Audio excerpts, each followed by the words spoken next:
llegó como invitado del gobierno mexicano el ministro de Cultura de Argelia. A mí me dieron la responsabilidad de llevar al estado de Michoacán, de pasear al ministro argelino de Cultura por aquel estado.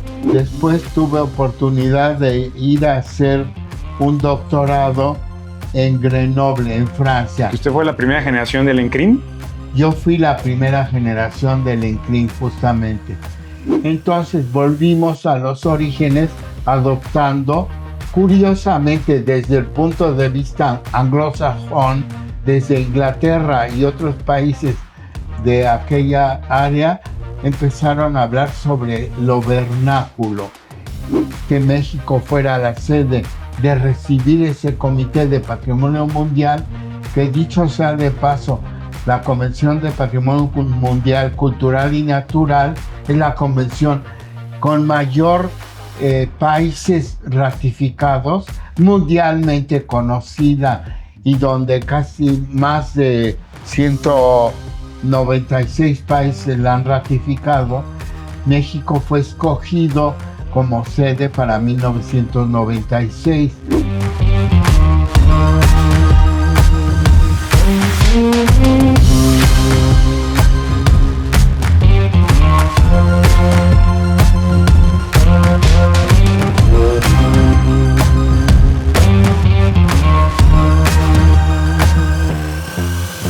Hola, ¿qué tal? Soy Mario Juan. Bienvenidas y bienvenidos a este nuevo capítulo del podcast Legados Icónicos con Oxical, el podcast de historias que nos inspiran a conservar el patrimonio cultural y natural. Más de 40 años de historias, segunda temporada. Hoy tenemos el agrado, el gusto y el honor de poder charlar con el doctor Francisco Javier López Morales. Así es. Muchas gracias por aceptar y sobre todo gracias por recibirnos en su bello hogar. Gracias, pues para mí es un honor, un gusto siempre tener conversaciones sobre el tema apasionante, diría yo, del patrimonio cultural y natural de este país tan rico en ese patrimonio. Muchas gracias, doctor. Ahora vamos a ver su semblanza. Francisco Javier López Morales es uno de los protagonistas más importantes en la historia del patrimonio cultural de México ante el mundo. Arquitecto, doctor en estudios urbanos, gestor cultural, funcionario, académico y líder internacional, ha sido por décadas una voz clave en la conservación, la salvaguardia y la proyección del patrimonio mexicano. Su liderazgo ha sido determinante para que México sea hoy uno de los países con más sitios inscritos en la lista del patrimonio mundial. Gracias a su visión y su persistencia, se lograron declaratorias tan emblemáticas como el Camino Real de Tierra Adentro, el Campus Central de la UNAM, la Casa Estudio de Luis Barragán, el Acueducto del Padre Tembleque y expresiones vivas como la cocina tradicional mexicana, el bolero, la charrería o la talavera poblana, entre otros. Fundador de la Dirección de Patrimonio Mundial del INAH, representante de México ante la UNESCO, directivo en ICOMOS e integrante del Comité Intergubernamental para la Salvaguardia del Patrimonio Cultural Inmaterial. El Dr. López Morales ha sido un promotor de la arquitectura vernácula y ha vinculado, como pocos, los valores comunitarios con las herramientas institucionales, las convenciones mundiales y la tradición con los lenguajes del futuro. Su labor ha dejado huella en expedientes técnicos, tratados internacionales y publicaciones especializadas. Hoy celebramos su legado, en este homenaje en vida a un mexicano ejemplar. Como verán, una impresionante semblanza de décadas de trabajo. Cuando hoy hablamos con orgullo de los sitios mexicanos inscritos en la lista de Patrimonio Mundial de la UNESCO, no podemos referirnos a ella sin pensar en nuestro invitado. Sin él no podríamos tener el nivel de potencial y del lugar que tiene México en el mundo en materia de patrimonio de la humanidad. Doctor, bienvenido de nuevo. Su huella está impresa en el mapa patrimonial que nos representa ante el mundo. Antes, doctor, de entrar a esos temas, me gustaría preguntarle, porque en su vasta experiencia internacional que lo llevó a Francia, a Ginebra, usted estuvo 2 años, por lo menos, trabajando en Argelia. Exactamente. ¿Cómo fue esa experiencia? ¿Cómo llegó allá? Fue una experiencia un poco casual, diría yo, porque estuve trabajando en la antigua Secretaría de Programación y Presupuesto.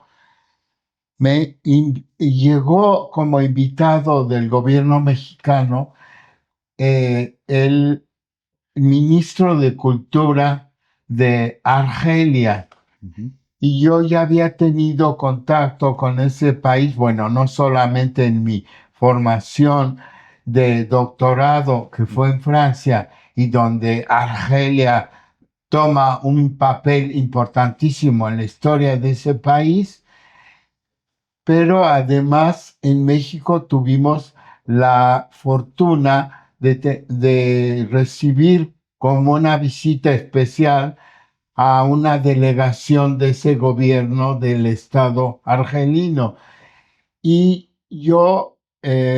a mí me dieron la responsabilidad de llevar al Estado de Michoacán, hoy tan sonado, eh, de pasear al ministro argelino de Cultura por aquel estado.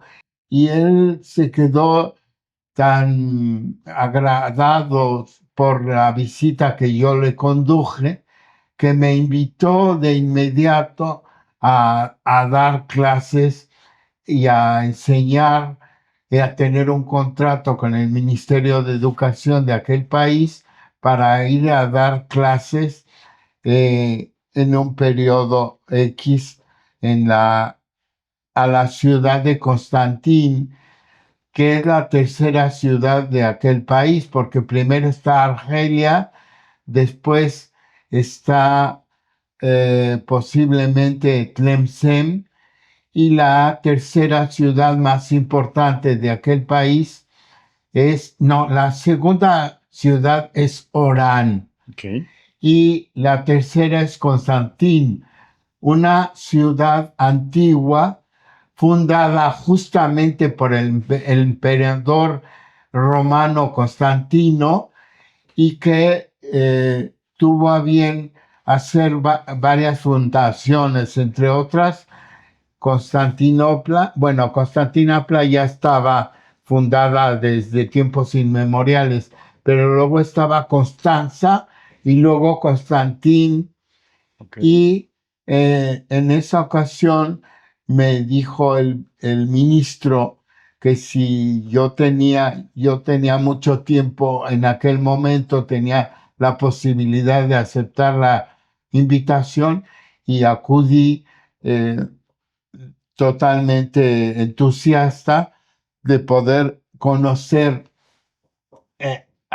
desde adentro aquel país tan apasionante de África del Norte, que había apenas tenido 20 años de independencia después de ser colonia francesa, una colonia muy importante. En 1960 se independizó, y entonces 20 años después, había una gran avidez de convocar a profesionales para que fuéramos a enseñar a la nueva universidad.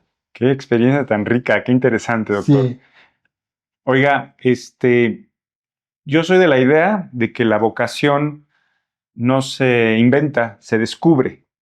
Entonces, platíquenos cómo fue que usted descubrió su vocación internacionalista en materia de patrimonio. bueno, se dio con la evolución de mi currículum en el sentido de la educación. Yo tuve la oportunidad de hacer después de la maestría de restauración que tuve en la Escuela Nacional de Conservación y Restauración y Museografía en la ENCRIM, que pertenecía al INA. Después tuve oportunidad de ir a hacer un doctorado en Grenoble, en Francia. ¿Usted fue la primera generación del ENCRIM? Yo fui la primera generación del ENCRIM, justamente. Y a partir de ahí el gobierno francés me becó y hice un doctorado de 4 años en la ciudad de Grenoble. Y curiosamente ahí sí un poco las circunstancias y el azar y la casualidad me fueron a buscar de la Escuela Politécnica Federal de Lausana a Grenoble para darme una beca para, por mi perfil en aquel momento de lo que se llamaba el tercer mundo o de los países en vías de desarrollo, me escogieron para ir a hacer un, un postdoctorado en esa escuela tan reputada de Suiza, con una escuela mundialmente reconocida de arquitectura y donde había una cantidad de proyectos piloto que abrían la pausa y el abanico para ver más allá de lo tradicional y estaban dando un posgrado para países en desarrollo, pero con puntos específicos, en este caso centrados, y cosa que para mí fue un descubrimiento, pero también ahí se unió mi pasado profesional anterior de incursionar en un campo que antes no levantaba tanta curiosidad como es el campo de la arquitectura vernácula. Para empezar, debo decir que también el término vernáculo en aquel momento empezó a acuñarse de alguna manera para ser un contrapeso de lo que antes se entendía en los países mediterráneos como arquitectura popular, en España, en Francia, en Italia. En todos esos países de la cuenca mediterránea se hablaba de arquitectura popular y realmente nos dimos cuenta que el término había caído en desuso, o más bien en un uso que se alteró porque entendían por arquitectura popular la de los barrios periféricos de las grandes aglomeraciones. Entonces volvimos a los orígenes adoptando, curiosamente desde el punto de vista anglosajón, desde Inglaterra y otros países de aquella área, empezaron a hablar sobre lo vernáculo. Paul Oliver, que es uno de los padres de esta nueva nomenclatura, hizo la gran enciclopedia mundial de arquitectura vernácula, junto con Amos Rapoport, que hablaba de vivienda y cultura en un libro que se volvió luego un clásico. Entonces yo empecé a volcarme en la escuela politécnica justamente a los temas que yo ya traía como experiencia como estudiante y como arquitecto que me permitió incursionar en el territorio mexicano. Y claro, usted es un reconocido experto en la arquitectura vernácula y publicó por lo menos este libro. En 1987, justamente. Muy recomendable por la editorial Trillas, Arquitectura Vernácula en México, Francisco Javier López Morales. Y bueno, pues hay que proteger la arquitectura vernácula. Es absolutamente indispensable conservar el alma de nuestros asentamientos originarios y de los asentamientos que se pudieron enriquecer con la presencia de los pobladores que vinieron después a este continente. Y ya nos explicó la distinción con la arquitectura popular. Exactamente. No, pero era claro que teníamos que referirnos a la arquitectura que caracteriza nuestros pueblos y nuestras ciudades desde el 16 a nuestra fecha. Para quienes no conozcan, la Dirección del Patrimonio Mundial del Instituto Nacional de Antropología e Historia tiene la encomienda de difundir la Convención del Patrimonio Mundial de la UNESCO, así como la gestión de sitios de valor excepcional, la medición del dinamismo sociocultural de los sitios, la promoción y elaboración de los planes de manejo, etc. Esta dirección dentro de la institución del Estado mexicano nació debido a su iniciativa Así y a es. su empuje. La pregunta, doctor, ¿cómo logró convencer a todos, concretar el que se iniciara esta dirección dentro del Instituto Nacional de Antropología e Historia del INAH?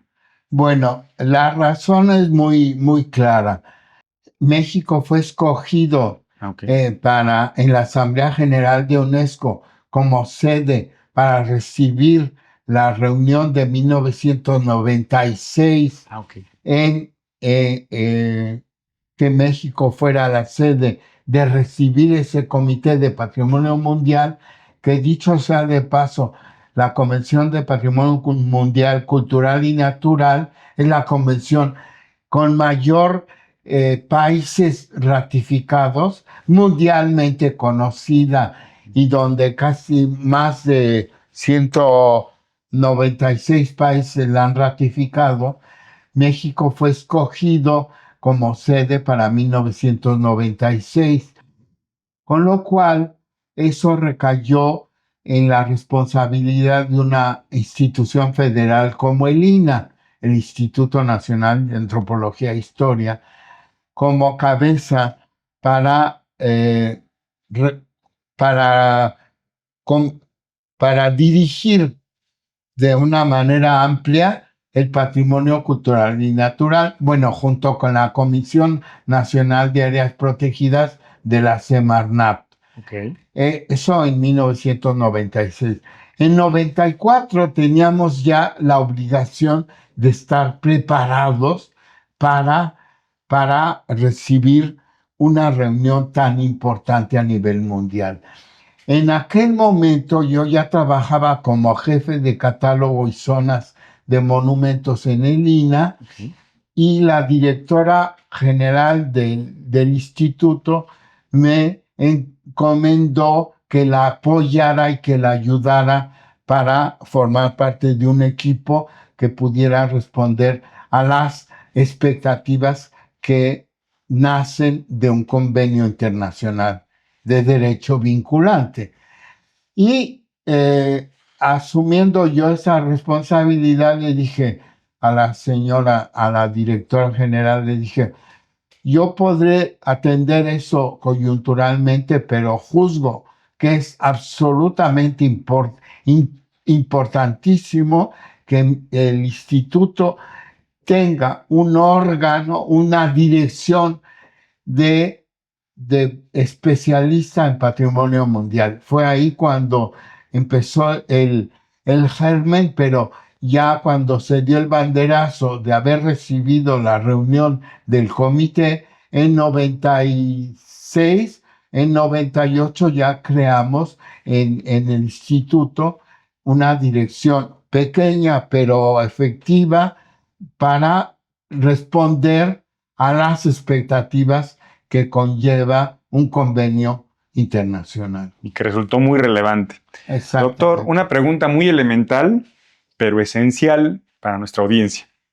Cuando hay una declaratoria en la lista representativa del patrimonio mundial, hay un antes y un después, pues, para el sitio. ¿Qué cambia realmente para ese sitio y para las comunidades que lo habitan? Digamos, ¿cuáles son los beneficios y los nuevos compromisos que surgen a partir de ese reconocimiento internacional? Tú bien lo dices, son beneficios, pero también son recomendaciones y responsabilidades enormes. Primero, del Estado parte, es decir, de la Federación a nivel nacional, y después deriva, de acuerdo a la Constitución mexicana, con los diferentes niveles de gobierno, a nivel federal nacional, a nivel estatal y a nivel municipal. Y después todo recae en una estructura que se forme ad hoc para responder a las expectativas que demanda conservar y vigilar el valor universal excepcional de aquel sitio que ha sido reconocido mediante su inscripción en la lista de Patrimonio Mundial. Esto es muy importante, Mario, porque nadie entiende a fondo hasta que no te metes a hacer la postulación. Primero, punto número uno, no, la identificación del sitio, del bien cultural o natural. Una vez identificado, empiezas a hacer los primeros pasos que te indica ya la convención, la identificación y luego la definición del valor universal excepcional de aquel bien. Después ahí tienes que hacer un estudio con bienes comparables, con bienes similares, y después dar las primeras señales de la descripción del sitio o del bien. Y, y de ahí tienes que integrar un expediente que tiene por lo menos 6 características que ya son justamente la identificación, la comparación con bienes similares, los límites que, que definen ese bien cultural o natural, y luego una serie de elementos bajo cuáles criterios tienen que ser inscritos ese bien. Y hay 6 criterios para que tienen que identificarse en el expediente de nominación. El bien puede ser inscrito con un solo criterio o con los 6 o con 2 o con 4, pero siempre tiene que haber uno mínimo, y que es la nominación del bien y definir el valor universal excepcional de ese bien. Con lo cual hay un ejercicio de un equipo especializado para que el expediente pueda ser sometido a la consideración primero de los órganos consultivos, y después de ahí de esos órganos consultivos, que son 3 órganos consultivos en la convención. El primero es el ICOMOS, Consejo Internacional de Sitios y Monumentos, un organismo consultivo de la UNESCO cuya sede está en París. Luego, el segundo órgano es la UICN, Unión Internacional de Conservación de la Naturaleza, cuya sede está en Suiza. Y el otro miembro, el órgano consultivo, es el ICROM, que es el Centro de Conservación y Restauración, cuya sede está en Roma. Esos 3 órganos consultivos, dependiendo de la naturaleza del bien, es que son consultados para ver si de ahí, una vez que sacan un veredicto positivo, se somete a la consideración de los países miembros del comité y que están en el buró y luego en el pleno de la reunión del comité. ¿Y esas reuniones son anuales?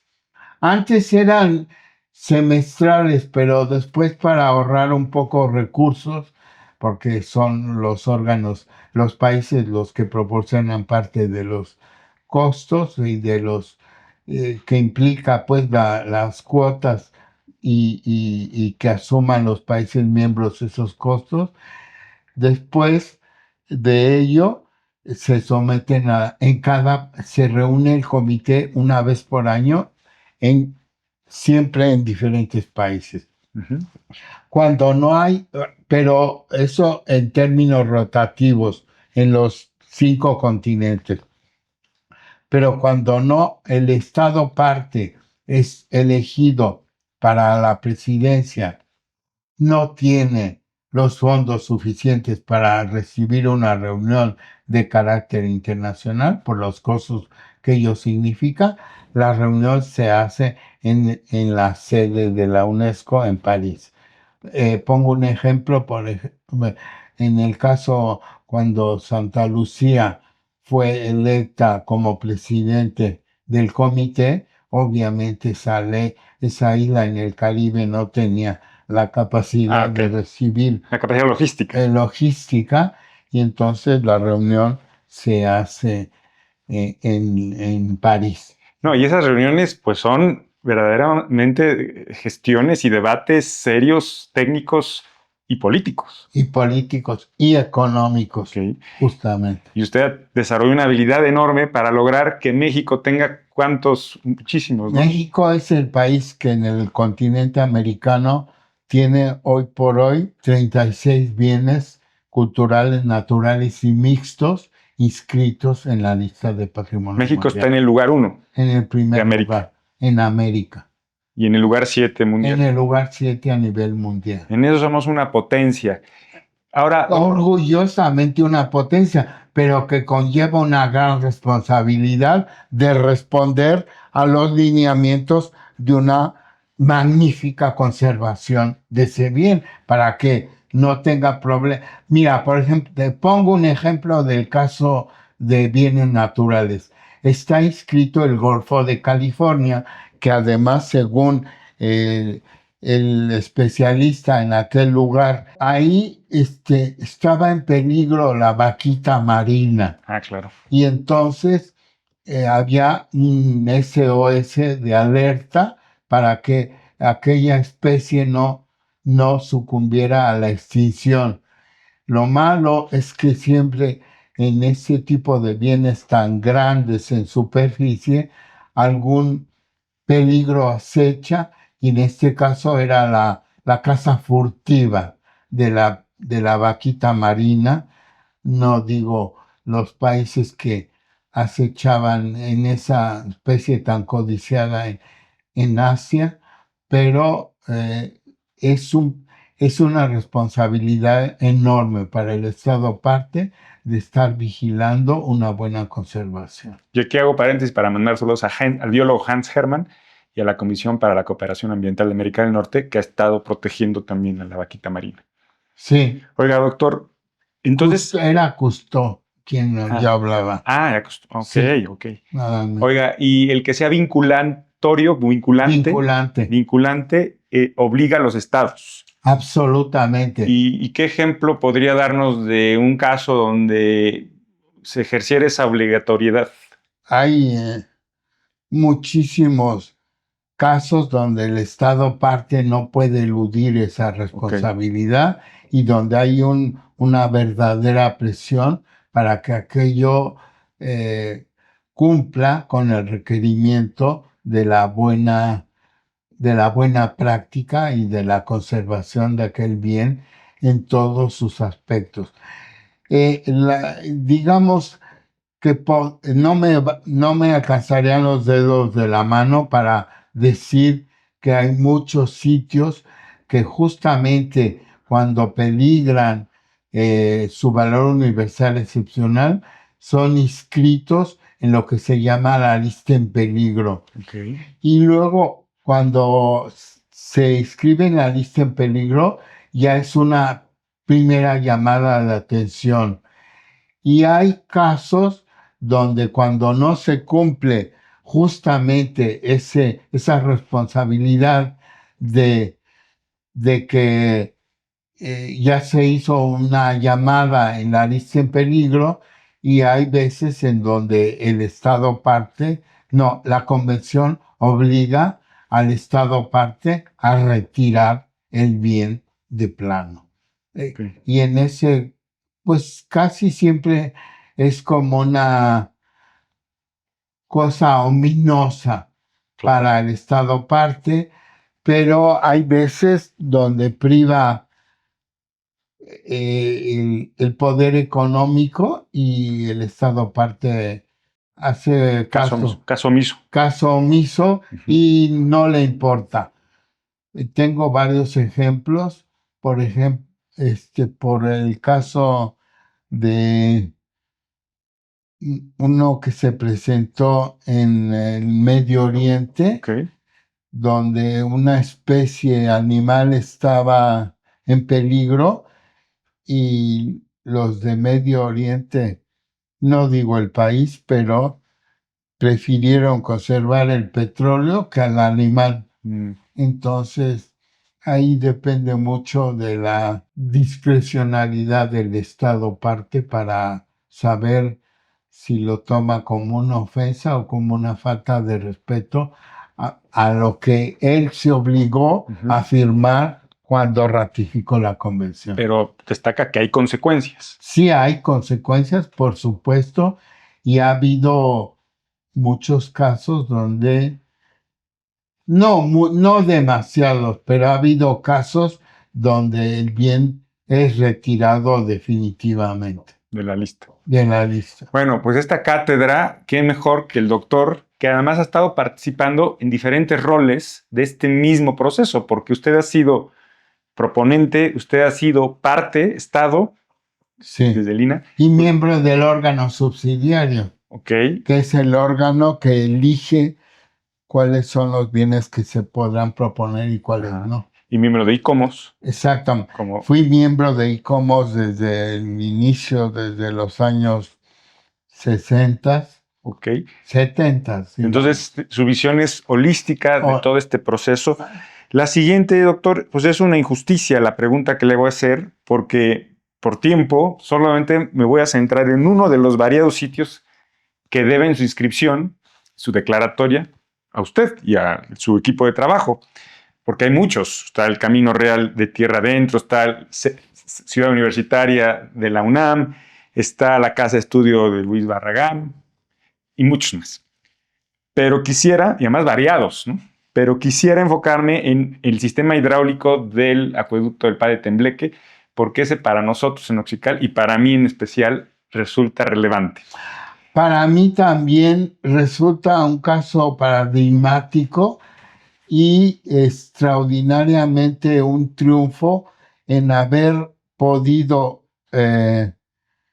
resolver, entender el origen, cómo fue pensado el gran bien del sistema del acueducto del Padre Tembleque. Para empezar, la hizo justamente este monje porque que era oriundo de Tembleque en Castilla, España, y cuando vino acá a México en el 16, se dio cuenta que en el pueblo de Otumba había una gran mortandad de muchos de los habitantes de aquel pueblo.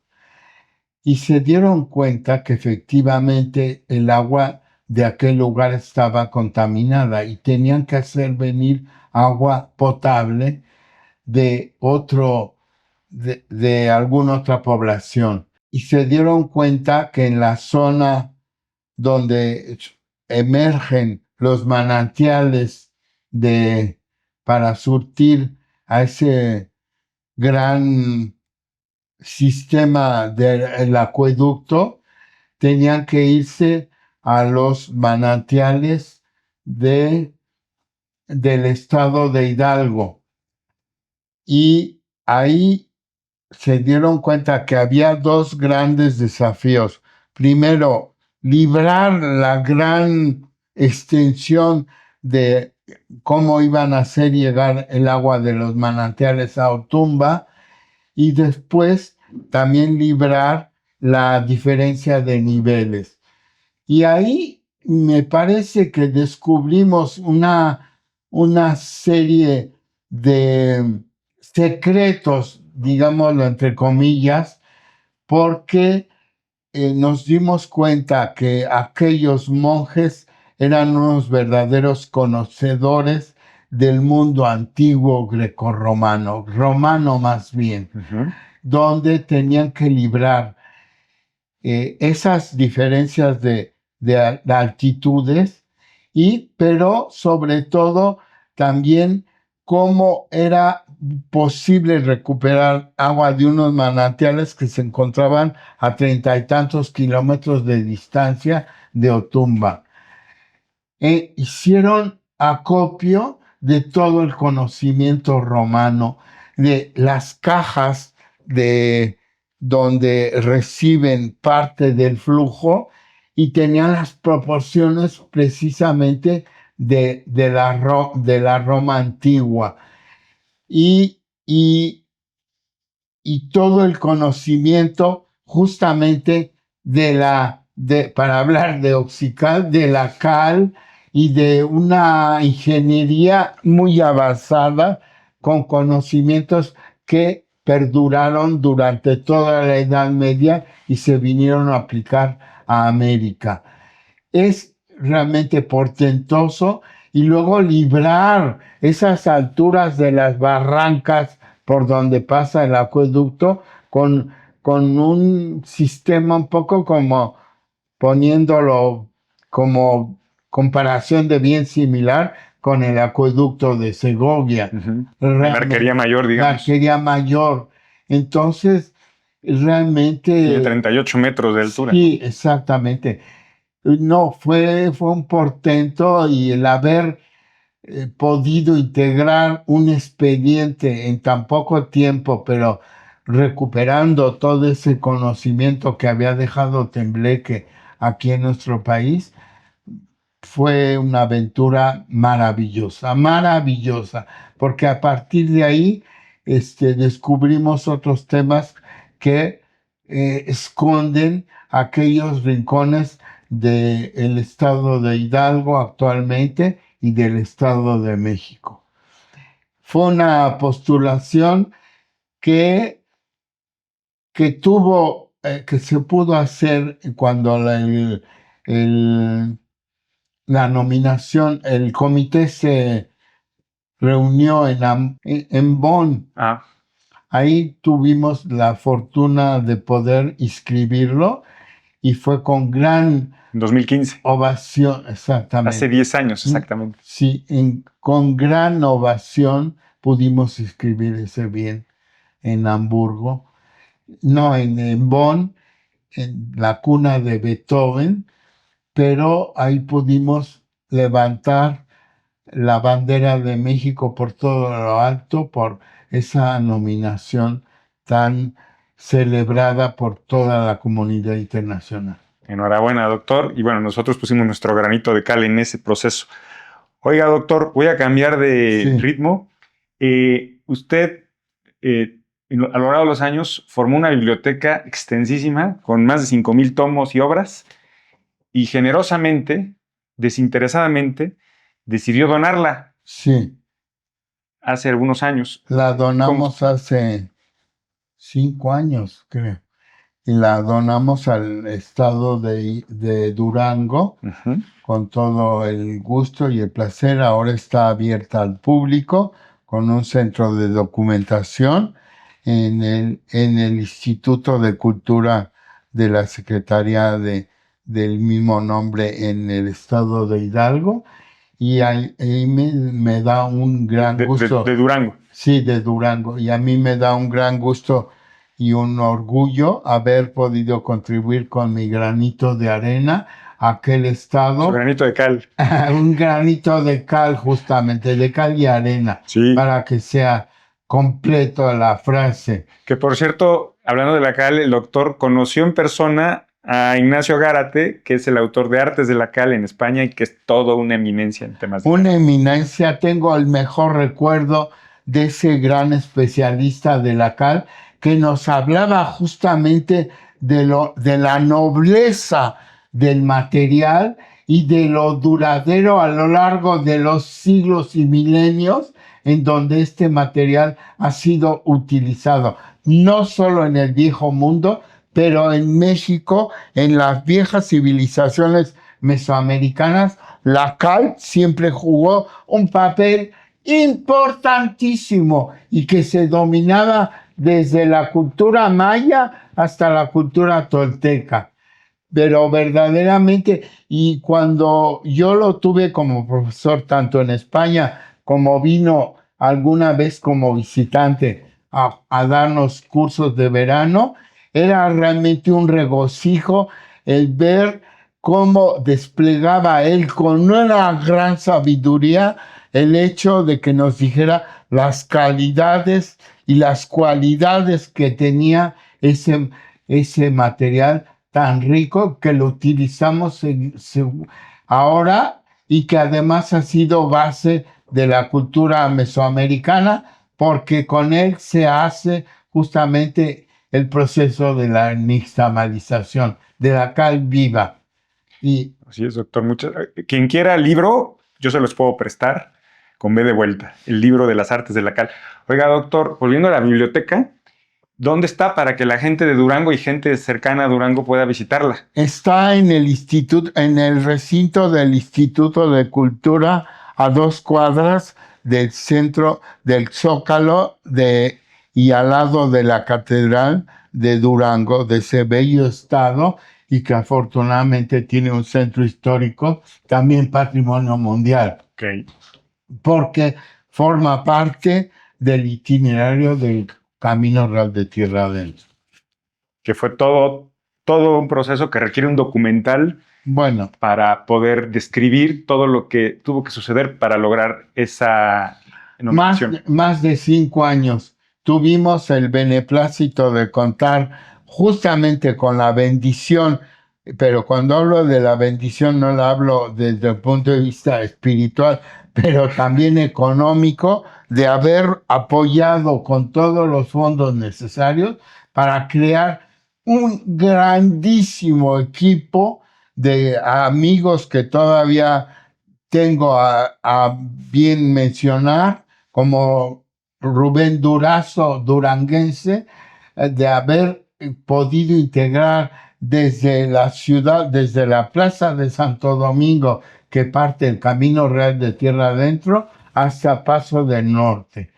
O sea, fue una nominación y poder inscribir un itinerario cultural como categoría de patrimonio es todo un triunfo, porque hay un trabajo muy arduo que realizar, y donde, por ejemplo, el Camino de Compostela nos dio la pauta alguna década anterior para poder integrar el expediente del Camino Real, que, como tú bien dices, lo escribimos en la reunión de, si mal no recuerdo, de Brasilia, en capital de Brasil, donde fue la reunión del comité, y ahí hace 15 años pudimos inscribir ese bien en la lista de Patrimonio Mundial, el Camino Real de Tierra Adentro.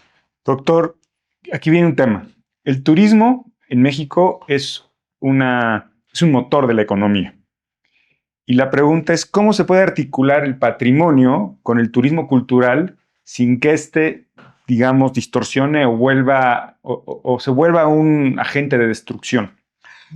Tú has puesto un punto en la llaga, un punto de atención y de un cuidado específico, porque uno de los grandes dolores de cabeza, hablo a nivel mundial, de los sitios de patrimonio mundial para que sigan conservando su poder, su valor universal excepcional, uno de los temas más sensibles y más difíciles de manejar adecuadamente es el turismo. Claro. El turismo es un beneficio, pero también es un peligro a la vez, porque lo vemos en todos aquellos lugares donde la sobrecarga, la carga, el poder de carga de un sitio tiene que revisarse con enorme cuidado,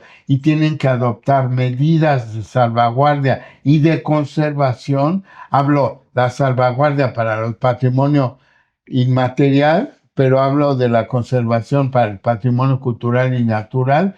Tiene que poner un cuidado extremo.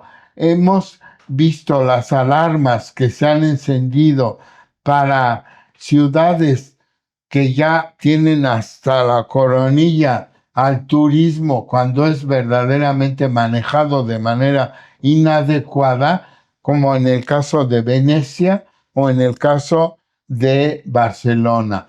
Ellos han alzado la voz porque efectivamente un turismo fuera de control, es más una amenaza que un beneficio. Y ahí México tampoco está exento de ese tipo de peligros.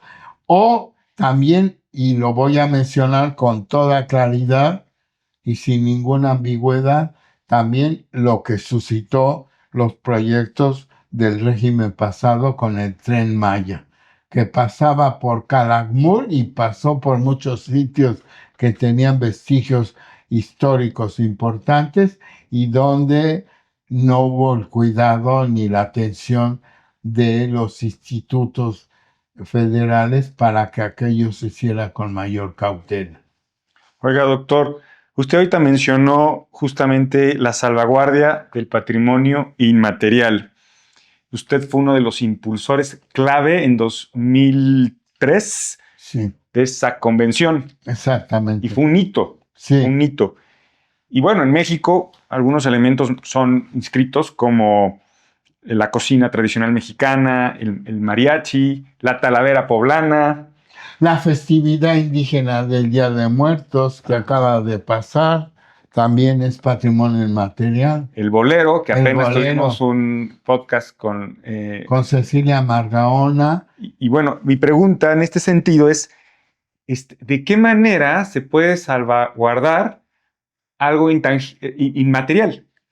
Bueno, ahí también hay unas reglas muy claras y creo que la Convención de Patrimonio para salvaguardia del patrimonio cultural inmaterial da la pauta para ver cuáles son los elementos que tienen que distinguirse, que identificarse en el valor que ha sido postulado ese bien inmaterial y de aquellas amenazas o elementos que puedan tergiversar el valor que tiene ese bien inmaterial. Y uno de ellos es, por ejemplo, el tema de la comercialización, que es un peligro tremendo cuando no hay un parámetro con el cual decir que hasta aquí se puede y hasta aquí no se puede. Tiene que haber un órgano que esté vigilando para su salvaguardia. Y en ello, por ejemplo, el actor principal en el patrimonio cultural inmaterial, obviamente son los portadores, pero la comunidad es muy importante. Y aquí el sentido de la comunidad toma un relieve fundamental, porque este rol importantísimo también emergió ya en las discusiones del otro comité para el patrimonio cultural y natural, el del tema de la comunidad. Y si alguien de la audiencia quisiera incorporar en la lista algún elemento inmaterial, ¿qué tendría que hacer? Obviamente, apelar a los expertos que están considerados en las instituciones de carácter federal, bueno, también empezando de abajo para arriba, de local, municipal, estatal y federal, tienen que acudir a los expertos que estén reconocidos por los grandes institutos de cultura y de lo natural, en el caso de lo material, pero en el caso de lo inmaterial hay entes reconocidas a todos estos niveles para que puedan dirigirlos en el buen camino, en la buena senda. Claro, es todo un tema a estudiar mucho, la conservación de lo material y la salvaguardia de lo inmaterial. Sí, y se adoptó justamente que lo subrayas con toda pertinencia el tema de la salvaguardia, porque la salvaguardia es un término acuñado en nuestra lengua y también en las lenguas, en las otras lenguas, como una acción de... Aquí esto es algo indispensable. Tiene que ser un patrimonio vivo. Quiere decir, eso implica que estamos hablando de algo que está ahí vibrando y que implica, ante todo, una acción en gerundio, no en pasado, ni en pretérito, ni nada. Tiene que ser una acción permanente, por eso hablamos de patrimonio vivo, porque ahí estamos hablando de la implicación que tiene la salvaguardia. ¿Qué le diría a quienes señalan hoy una crisis del multilateralismo y una crisis de instituciones? ¿Qué rol visualiza usted para la UNESCO y para otros organismos internacionales? Dado el contexto geopolítico y la polarización y todo lo que hemos visto y vemos todos los días en el mundo. Válgame, aquí sí me haces una pregunta verdaderamente difícil y comprometedora en el sentido de que hoy por hoy en el mundo actual están surgiendo una serie de instancias que se ocupen en el patrimonio en mayúscula, pero donde lamentablemente, bueno, yo no sé si lamentablemente recapacito el término, pero donde hoy por hoy muchos valores están siendo cuestionados por grupos diferentes de una sociedad cambiante y que está sometida a estarse revisando permanentemente por toda esta serie de fenómenos que actualmente nos están escapando de una cierta racionalidad. Y no hablaría, por ejemplo, más que en este caso metería un tema que ya es recurrente en el diálogo actual, en la cultura, es el tema de la inteligencia artificial, pero donde además hay muchos grupos que ponen en cuestionamiento lo oficial, el oficialismo. ¿Y qué quieres que te diga? Si te metes a la prensa cotidiana, hay una serie de grupos que surgen de la noche a la mañana y que cuestionan los valores tradicionales o los valores en la cual están siendo cuestionados todo el tiempo. No quiero citar algún tema que lo tengo en la punta de la lengua, pero donde evidentemente hay una responsabilidad de nosotros, de las federaciones que hemos actuado en este campo, de transmitir con mayor claridad, eficiencia y determinación que eso que estamos transmitiendo es lo que hemos recibido de nuestros ancestros, de nuestro pasado, y que son valores en los cuales creemos y que tenemos que seguir apoyando para tener herramientas concretas de poder transmitir estos saberes que son parte de nuestra cultura. Y que hay una corresponsabilidad de la sociedad. Absolutamente, sí.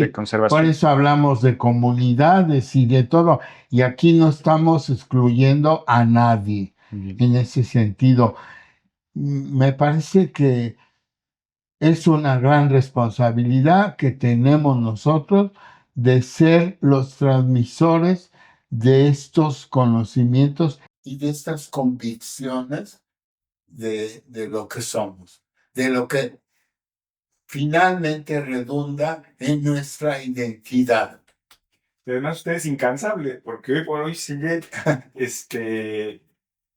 luchando por estos propósitos. Estamos en el marco de la celebración del 15 aniversario de la cocina tradicional mexicana, cuyo evento se hará en la semana próxima, a finales de esta semana y la próxima semana, en la ciudad de Cuernavaca, en Morelos, y donde están convocados otros actores de carácter internacional que vienen de España y de Italia, donde ha habido una gran coincidencia, un diálogo construido con ellos desde la base y donde hay políticas que derivarán de estos encuentros para ratificar justamente que creemos en estos valores. Y el nixtamal está incluido en eso. Absolutamente, tan importante Absolutamente. para todos nosotros los mexicanos.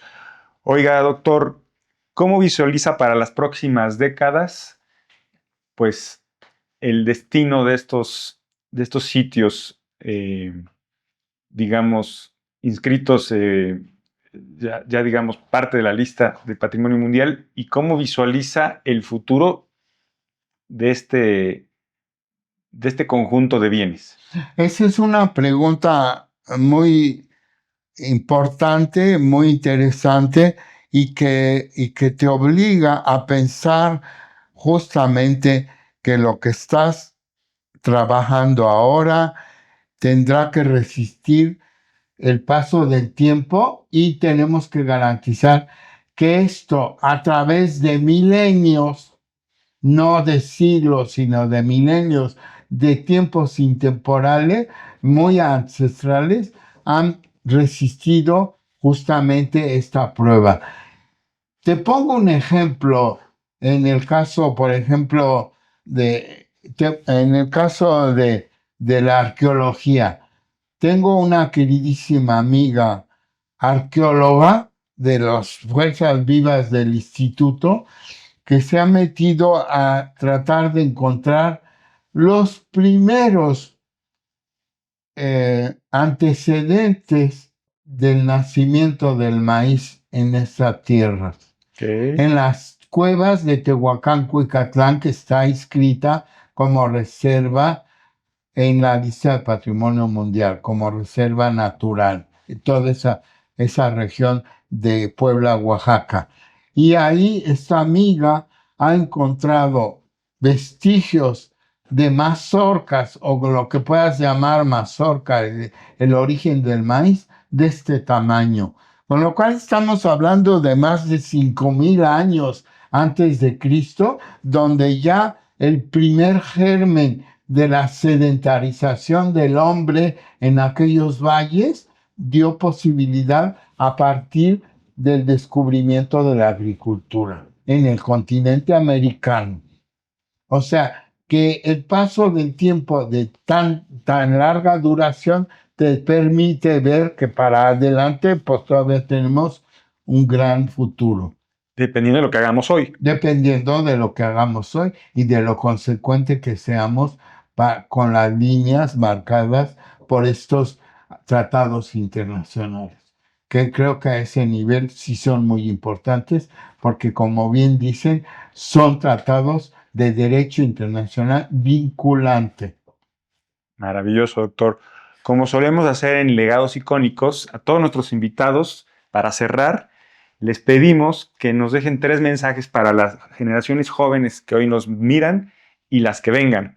3 consejos, 3 recomendaciones. Bueno, fundamentalmente que a través de la educación, que es la pieza clave de política nacional, podamos entender estos derechos y estas obligaciones de la que somos herederos, y desde que nacemos tenemos un compromiso con perpetuar la especie humana, por un lado. Por el otro, el ser corresponsables en todos los actos que hagamos para saber que formamos parte de un ser colectivo. Y tercero, que al mismo tiempo podamos transmitir estos valores a las futuras generaciones. Muchas gracias, doctor. ¿Algo más que agregar antes de despedirnos? Me parece que hemos hablado de un abanico muy amplio y que espero que haya quedado claro algunos de los temas que nos preocupan cotidianamente. Interesantísimo, importantísimo. Muchísimas gracias por recibirnos en su hogar, en su bella casa. Y gracias a ustedes por sintonizarnos una vez más en este podcast de Legados Icónicos con Oxical, más de 40 años de historias. Si te gustó, por favor, dale like, comparte, difunde, comparte, por favor, este valioso material. Y nos vemos en el siguiente capítulo de Legados Icónicos, más de 40 años de historias. Hasta la próxima.